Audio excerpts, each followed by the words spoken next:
When I marched in the civil rights movement, I did not march with a 12-point program. I marched with tens of thousands of others to change attitudes. And we changed attitudes.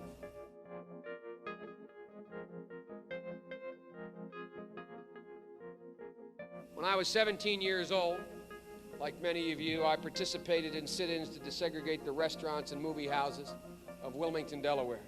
I came out of the civil rights movement. I was one of those guys that sat in and marched and all that stuff.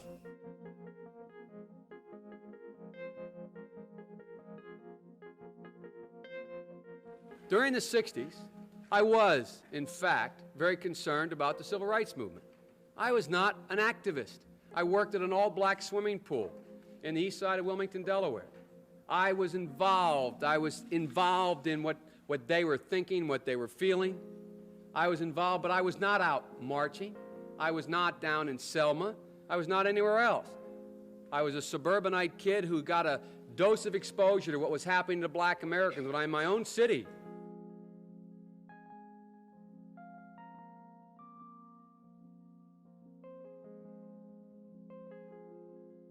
You know, when I was a teenager in Delaware, for real, I got involved in the civil rights movement. We have the 8th largest black population in America. Most people don't know that.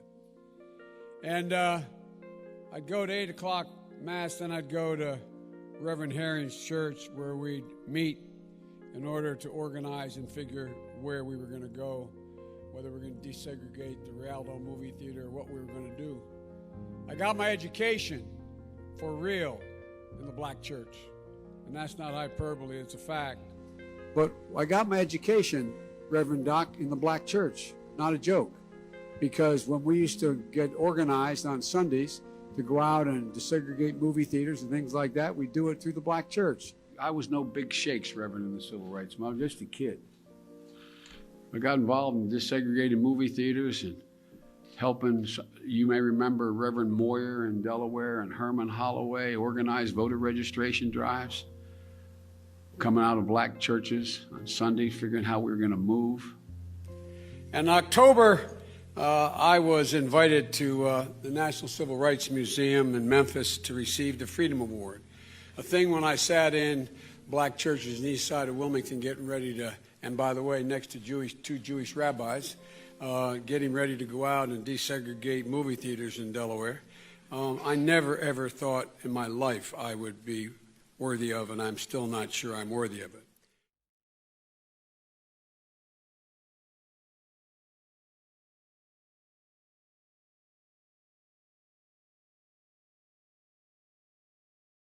Joe Biden is coming back as a solo act. I'm ready to go. With his long record facing a new look under the spotlight of the 2020 campaign. Gentlemen and ladies of the Senate. One chapter receiving fresh scrutiny comes from his earliest years in the Senate, when he strongly opposed mandatory school busing.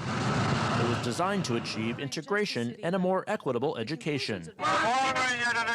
It was the mid-1970s. What's less known is how he followed the lead of some of the Senate's most fervent segregationists. In a series of never-before-published letters reviewed by CNN, the strength of Biden's opposition to busing comes into sharper focus. On March 25, 1977, Biden wrote, "My bill strikes at the heart of the injustice of court-ordered busing. It prohibits the federal courts from disrupting our educational system." Biden sought and received support from Mississippi Senator James Eastland, the Democratic chairman of the Judiciary Committee and a leading symbol of Southern resistance to desegregation. He frequently spoke of blacks as, quote, an inferior race. Eastland and others were partners on several of Biden's anti-busing bills. On June 30th, 1977, Biden wrote, "Dear Mr. Chairman, I want you to know that I very much appreciate your help during this week's committee meeting in attempting to bring my anti-busing legislation to a vote." Then in 1978, Biden again asked Eastland to put his anti-busing bill before the full Senate, writing, "Your participation in floor debate would be welcome."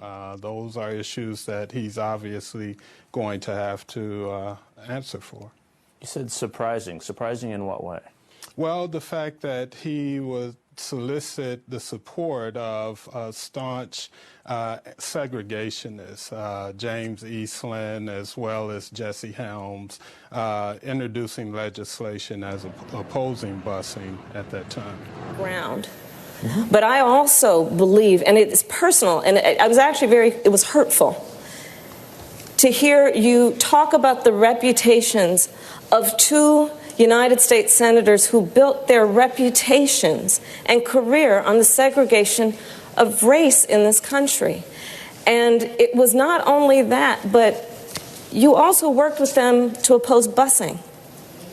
And, you know, there was a little girl in California who was part of the second class to integrate her public schools. And she was bused to school every day. And that little girl was me. So I will tell you that on this subject, it cannot be an intellectual debate among Democrats. We have to take it seriously. We have to act swiftly. As Attorney General of California, I was very proud to put in place a requirement that all my special agents would wear body cameras and keep those cameras on. Senator Harris, thank you. Vice President Biden, you have been invoked. We are going to give you a chance to respond. Vice President Biden.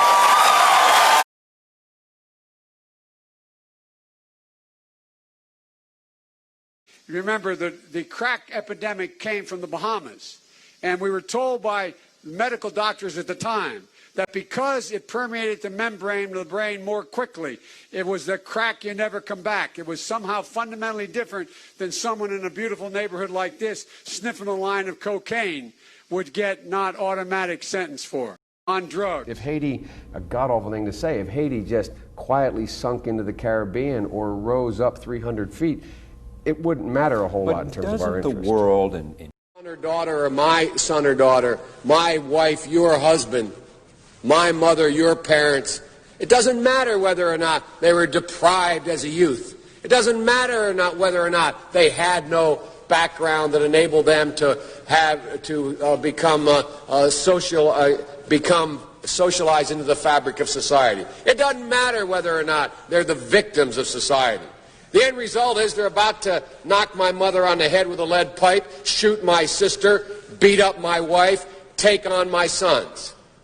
So I don't want to ask what made them do this. They must be taken off the street. That's number one. The street safer. I don't care why someone is a malefactor in society. I don't care why someone is antisocial. I don't care why they become a sociopath. We have an obligation to cordon them off from the rest of society, try to help them, try to change their behavior. That's why we do in this bill. We have drug treatment and we have other treatments to try to deal with it. But they are in jail, away from my mother, your husband, our families. We must make the streets safer. I don't care.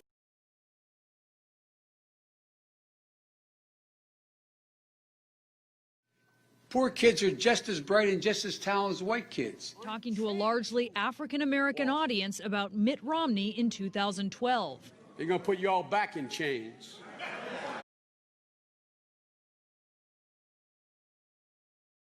I mean, you got the first sort of mainstream African American who is articulate and bright and clean and a nice-looking guy. I mean, that's a storybook. What you all know, but most people don't know, unlike the African-American community, with notable exceptions, the Latino community is an incredibly diverse community with incredibly different attitudes about different things. You got more questions, but I tell you, if you have a problem figuring out whether you're for me or Trump, then you ain't black. They don't have.